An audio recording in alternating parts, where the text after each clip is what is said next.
आबासाहेब,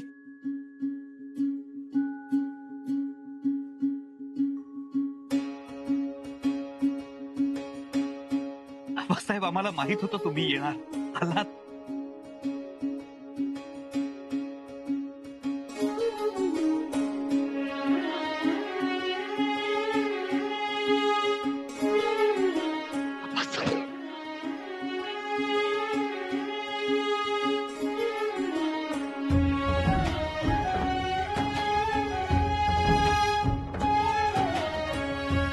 आबासाहेब, किती उशीर केला तो, किती वाट बघत होतो आम्ही तुमची. तुम्ही आम्हाला इथे शृंगारपुरात पाठवलं, त्यानंतर जवळजवळ 2 वर्षांनी भेटतो आहोत आपण. आम्हाला खूप काही बोलायचंय, खूप काही सांगायचंय, पण आबासाहेब एवढा दुरावा सहन करण्याचं सामर्थ्य नाही हो आमच्यात आता. आबासाहेब, पुन्हा आमच्याशी असं वागू नका. नाही, आपण काळजी घेऊ यापुढे. काळजी घ्यायलाच हवी आबासाहेब. तुम्ही एवढा दक्षिण दिग्विजय करून, एवढी मर्दुमकी गाजवून आलात. स्वराज्यात येताना इथून जवळच असलेल्या पन्हाळ्यावर थांबलात. आम्हाला वाटलं आता तुमचा खलिता येणार, तुम्ही आम्हाला भेटीला बोलावणार, आणि ज्या क्षणी आम्हाला खात्रीशीर खबर मिळाली ना तुम्ही पन्हाळ्यावर पोहोचलात, त्या क्षणापासून आम्ही आमचे राहिलो नाही. वेडावलो होतो आम्ही तुम्हाला बघण्यासाठी, तुमच्या दर्शनासाठी. आमचा देव आम्हाला भेटणार होता ना. आम्ही चातकासारखी वाट बघत होतो, सारखे ओसरीवर येऊन जात होतो. त्याचा वर करून करून बघत होतो तुमच्या घोड्यांच्या टापांनी उधळलेले धुळीचे लोट दिसतात का. स्वागताची सगळी तयारी केली होती आम्ही. मनात मनोरे रचत होतो, आमचे आबासाहेब येतील, आम्हाला भेटतील, उरापोटाशी कवटाळतील. आणि तुमचा खलिता आला.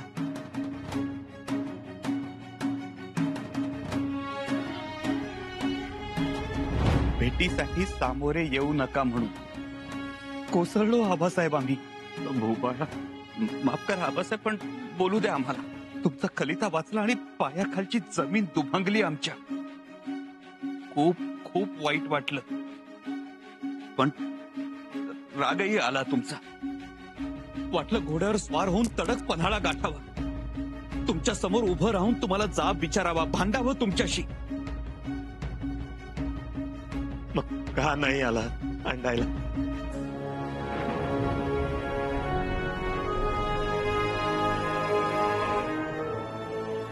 भक्त कधी आपल्या देवाशी भांडतो आबासाहेब?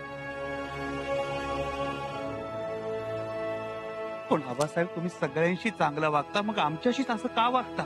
खरं तर आम्हीच येणार होतो शृंगारपुरी तुम्हाला भेटायला. आबासाहेब, आम्ही त्याचीच तर वाट बघत होतो. शृंगारपुरात आल्यापासून आम्ही काय काय केलंय ते सगळं दाखवायचं होतं तुम्हाला. सगळं कानावर आलंय आमच्या. आबासाहेब, तुमच्या शब्दाखातर आम्ही शृंगारपुरात आलो, राहिलो. सुरुवातीला बिलकुल करमत नव्हतं. इथं ना काही काम, ना कुठलं आव्हान. बरं, माणसांचाही राबता नाही, म्हणून मग आम्ही शेतकऱ्यांमध्ये मिसळलो. साधी सुधी माणसं, तुमच्यात देव पाहणारी, तुम्हाला दैवत मानणारी, पण व्यवहारात मात्र एकदम कच्ची.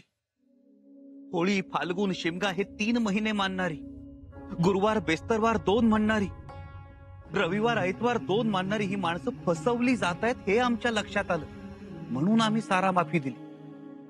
आबासाहेब, त्यांची खपाटीला गेलेली पोटं नाही बघवली आमच्याकडून, म्हणून सारा माफी केली आम्ही.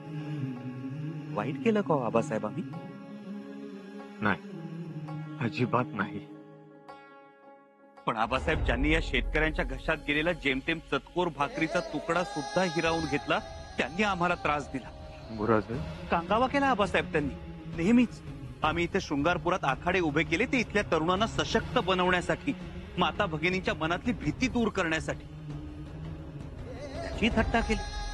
काय तर म्हणे युवराज मोठे मोहिमेवर निघाले होते, आता मात्र बारक्या पोरांमध्ये खेळत राहिले. तरी गप्प राहिलो आबासाहेब आम्ही. तुम्ही खलिता पाठवलात आणि आम्ही अश्वदळ उभं केलं. 4000चं तगडं अश्वदळ. बघता बघता एक शक्ती उभी राहिली. त्याबद्दल आम्ही तुम्हाला शाबासकी देणारच आहोत. खरंच खूप मोठं काम केलं. आबासाहेब, त्याची सुद्धा चौकशी झालीच. स्वराज्याच्या युवराजांची चौकशी. का तर अश्वदळ उभारलं म्हणून. रावजी सोमनाथांनी आमच्या जवळच्या माणसांना धारेवर धरलं, त्यांच्या अटकेचे आदेश काढले. राम आम्हाला कोणालाही सांगताही येत नव्हतं की अश्वदळ उभारणीचे आदेश आपलेच होते म्हणून. आम्ही जी काही उत्तरं दिली ती त्यांना बेजबाबदारपणाची वाटली आणि त्यांनी आमच्या विरोधात रायगडावर कागाळ्या केल्या. आबासाहेब, आपल्या त्या बंद दाराआडच्या चर्चेमुळे आमच्याविषयी खूप गैरसमज झाले. ते तर होणारच होतं. त्याची आम्हाला आधीपासूनच कल्पना होती. आबासाहेब, आपली ती चर्चा यशस्वी करण्यासाठी आम्हाला मात्र काळजावर दगड ठेवावा लागला. आमचं आपल्याशी भांडण झालंय, आम्ही तुमच्यावर रुसलो आहोत याचं सोंग वठवताना खूप त्रास झाला आबासाहेब आम्हाला. तुम्ही म्हणता तसा तो गृहीत धरला होताच आम्ही. पण आबासाहेब, या सगळ्यामुळे एक झालं. रायगडाच्या महालापासून दिलेर खान, शहजादा शाह आलम ते औरंगजेब बादशाह पर्यंत सगळ्यांची खात्री पटली आपल्यात बेबनाव झालाय, बाप लेकाचं पटत नाही. मग स्वराज्यावर हल्ला करण्यापेक्षा नाराज युवराजालाच आपल्या बाजूनं वळवू असा डाव दिलेर खानानं रचला आणि त्यानं आम्हाला पहिला खलिता पाठवला, दोस्तीचा.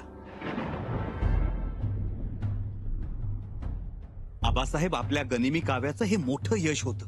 पण शंभूराजे, आपल्या स्वराज्यातला एकही मावळा जाया न होऊ देता, रक्ताचा एक थेंबही खाली न सांडता तुम्ही मोठ्या शिताफीनं दिलेर खानाला रोखलं आणि दक्षिणेत न येता दक्षिणेच्या विजयाचेही शिल्पकार ठरला. आबासाहेब, होय शंभूराजे, आम्ही नेहमी शस्त्रानं शत्रू रोखला, पण तुम्ही तर केवळ तुमच्या शब्दानं शत्रू रोखला. गेले 1.5-2 वर्ष त्या दिलेर खानाची 15-16 हजारांची फौज रोखून ठेवणं सोपं काम नव्हतं. त्याच्या हाती ना कुठला मुलूक लागू दिलात ना गडकोट. वाह शंभूराजे वाह. आता गेल्या 1.5-2 वर्षांच्या फौजेच्या खर्चाचा जाब दिलेर खानाला विचारला जाणारच. तुम्हाला पुढचं दिसतं का हो आबासाहेब? आम्हाला फक्त दिसलं, पण तुम्ही ते प्रत्यक्षात करून दाखवलं. शंभूराजे, हे सगळं तुमचं कसं आहे? खूप भोगलत, खूप सोसलत, खूप त्याग केला. आम्हाला ठाऊक आहे, आमच्या जवळजवळ प्रत्येक मंत्र्यांनी तुमच्यावर फक्त आरोपच केले, पण तुम्ही ते सगळे शांतपणे सोसलेत. शंभूबाई, इतकी सहनशक्ती कुठून कशी आणता? तुम्ही शाक्तपंथीयांना वेगळा दर्जा मिळवून दिलात, समाजात त्यांचं एक वेगळं स्थान मिळवून दिलं आणि त्यासाठी तुम्ही स्वतः त्यांच्यातले एक होऊन राहिलात. वाह, खूप मोठं काम केलं. अभिषेकही करवून घेतला आम्ही. आम्हाला मारण्यासाठी.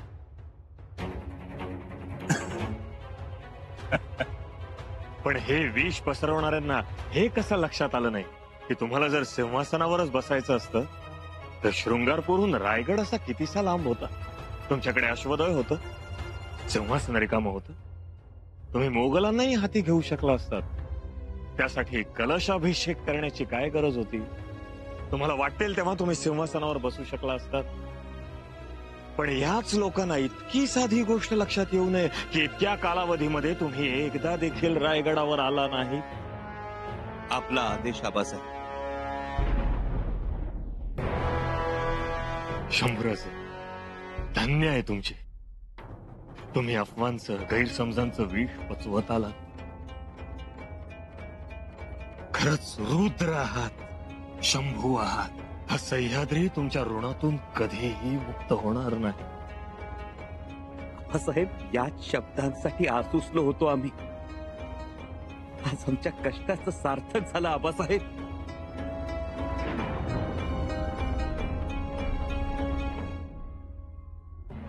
बोला, आज आमचे कान तृप्त होऊ देत. बोला. आबासाहेब, या निमित्तानं एका गोष्टीची प्रकर्षानं आठवण झाली. महाभारताचं युद्ध संपल्यानंतर विजयी अर्जुनाचा रथ भगवान श्रीकृष्णानं एके ठिकाणी थांबवला आणि अर्जुनाला रथातून उतरून जाण्यास सांगितलं. अर्जुनाला आश्चर्य वाटलं. खरं तर सारथ्यानं अगोदर रथ सोडायला हवा होता, सारथ्यानं खाली उतरायला हवं होतं. पण श्रीकृष्णाने सांगितलंय म्हटल्यावर अर्जुन उतरला. पाठोपाठ भगवान श्रीकृष्णही उतरले आणि क्षणात अर्जुनाचा रथ जळून खाक झाला. अर्जुन अचंबित झाला. तेव्हा भगवान श्रीकृष्णानं अर्जुनाला सांगितलं, कौरवांनी आणि तुझ्या शत्रूंनी तुझ्यावर ज्या शस्त्रांचा वर्षाव केला होता त्यामुळे रथ बद्ध झाला होता. तुझ्या आधी मी रथातून खाली उतरलो असतो तर हे अर्जुना तुझ्यासह हा पंचकल्याणी घोड्यांचा अमोघ रथ जळून खाक झाला असता. आबासाहेब, याचाच अर्थ श्रीकृष्णाच्या पुण्याईमुळे, त्याच्या आशीर्वादामुळे अर्जुन शाबूत होता. आबासाहेब, त्याचप्रमाणे आमच्यावरही रोज बदनामीच्या अस्त्रांचा वर्षाव होत असतो. केवळ तुम्ही आहात म्हणून आम्ही शाबूत आहोत, नाहीतर आयुष्यभराची होरपळ आमच्या वाट्याला येईल. आम्हाला सोडून जाऊ नका आबासाहेब, कधीही सोडू नका, नाहीतर आमच्या आयुष्याचा रथ जळून खाक होईल. नका चिंता करू शंभूबा, आम्ही सदैव तुमच्या सोबत असू. आबासाहेब, आमच्यावर विश्वास ठेवा. पण शंभूराजे, आपल्याला अजून खूप मोठा पल्ला गाठायचा आहे. बंद दाराआड आपली झालेली चर्चा आपल्याला पूर्णत्वास न्यायची. मोगली सत्ता खेळखेळी करायची, पाचशाही उकळून फेकायची. त्यासाठी पुढे अनेक दिव्य सहन करावे लागणार आहेत आपल्याला. मनानं शरीरानं तयार राहा. प्रसंग पावताच आम्ही अधिक माहिती सांगूच. जी आबासाहेब. शंभूराजे, ही फक्त सुरुवात आहे. पण एक नेहमी लक्षात ठेवा, प्रसंग कोणताही येऊ, काहीही घडो, मनात कधी अंधार काळोख होऊ देऊ नका. कारण एकदा का मनात अंधार काळोख झाला की मग बाहेरच्या लख्ख उजेडाची मातब्बरी राहत नाही. हे नेहमी लक्षात ठेवा. आमच्या थोर आबासाहेबांच्या, आमच्या थोर मातोश्री आऊसाहेबांच्या स्वप्नातलं स्वराज्य जर आपल्याला उभारायचं असेल तर वेळ प्रसंगी देहाचा नैवेद्य अर्पण करायलाही पुढे मागे बघू नका. जी आबासाहेब. हे कार्य खूप थोर आहे. याचं अंतिम उद्दिष्ट सगळ्यांनाच समजेल असं नाही. शंभूराजे, या इतर माणसांनी आमचं 32 मण सोन्याचं सिंहासन बघितलंय आणि म्हणून त्यांच्या महत्वाकांक्षा फणा काढून फुतकारत असतात. त्यांच्याकडे लक्ष देऊ नका.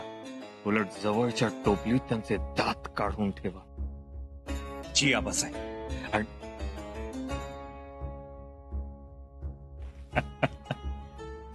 शंभूराजे, आपण दोघं भेटलो की जगच विसरून जातो नाही. आता आणखीन किती वेळ इथेच अंगणात उभे राहून गप्पा मारणार आहोत? मला आत घेऊन जाणार आहात का नाही? शंभूबा, नाव काय ठेवलं? भवानी. भवानीबाई. भवानी. सुरेख. अगदी आमच्या मनातलं नाव ठेवलं. आबासाहेब, आज चला, सगळ्यांना खूप आनंद होईल. या आबासाहेब, सगळ्यांना खूप आनंद होईल. येसू आबासाहेब आले.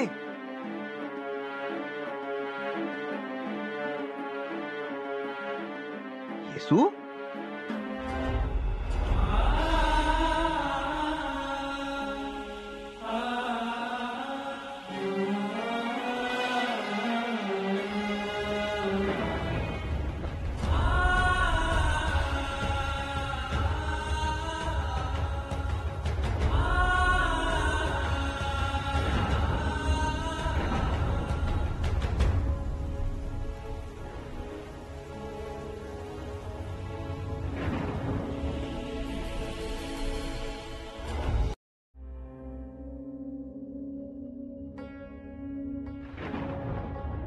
युवराज महाराज नाही आले.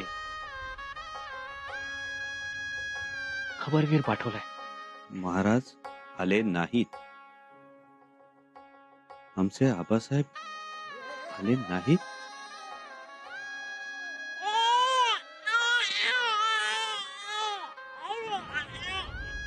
जी, खलिता पाठवलाय महाराजांनी. वाचा. जी.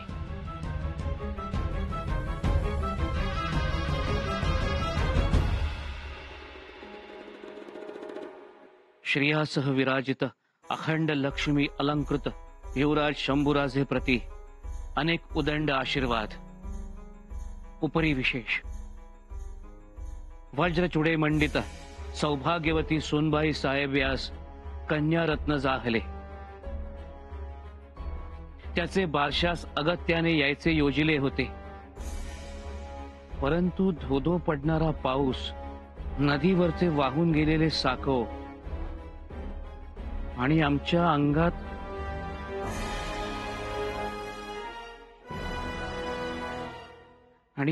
अंगात भरलेला ज्वर, त्यामुळे आम्ही शृंगारपुरास बारसे साजरे करण्यास येऊ शकत नाही.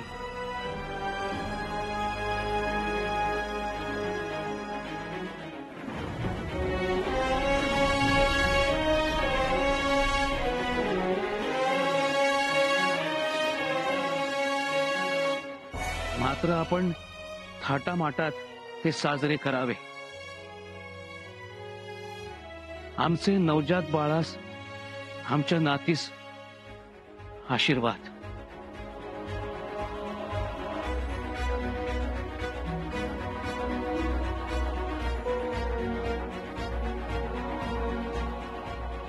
ऐकलं युवराजने? आबासाहेब येणार नाहीत आता.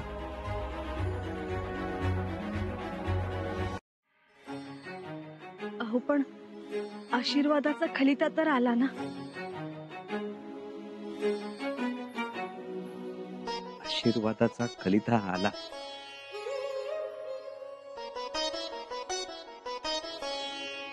खलिताच आला. आबासाहेब नाही आले. ते आले असते तर बरं झालं असतं. तुमच्या लेकीला भरभरून आशीर्वाद मिळाले असते, पण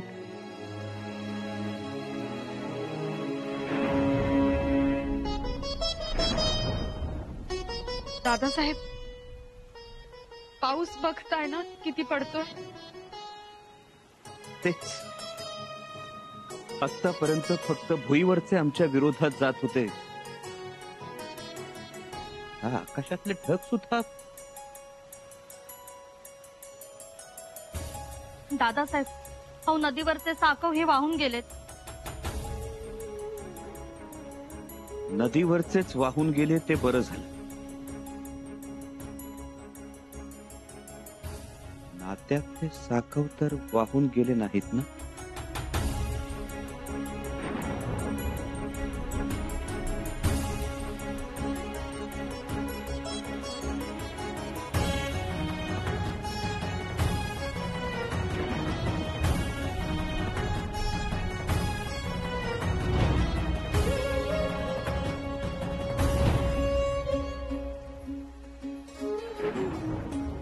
ही कवड्यांची माय.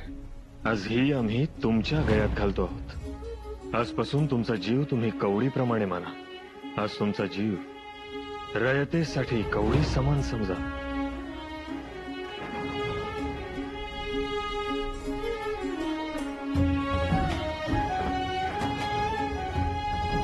आतापर्यंत मर्दासारखे खेळलात. शाबास तुमची, शाबास. आता शेवटचा डाव. आणि शेवटचा डाव हा असा असेल.